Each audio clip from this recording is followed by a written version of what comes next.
కూర్చోబెట్టండి. కూర్చోబెట్టి మైక్ తీసుకుని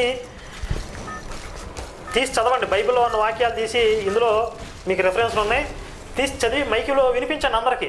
ఇదిగో బైబిల్ దేవుడు ఎలా అంటున్నాడు, బైబిల్ దేవుడు ఇదిగో ఈ పని చేశాడు అని చక్కగా మైకులో చదివి వినిపించండి. మళ్ళీ రెండోసారి అడుగు మీ ఊరు రాడాక, మీరు రమ్మన్నా రాడాక, రండి బాబు సువార్త సభలు పెడదాం బైబిల్ గురించి చెప్దాం అనంటే మళ్ళీ మీకు తుపాకు గుండు కూడా దొరకడాక.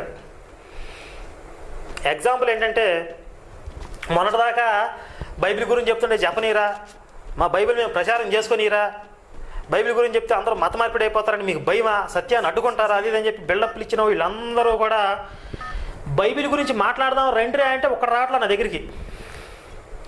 ఎవడన్నా నా దగ్గరికి వస్తామన్నా వాడిని కూడా చంపేస్తా ఉన్నారు. వాడి దగ్గరికి బైబిల్ మాట్లాడదానికి వెళ్ళావా చంపేస్తాను నేను అంటున్నారు.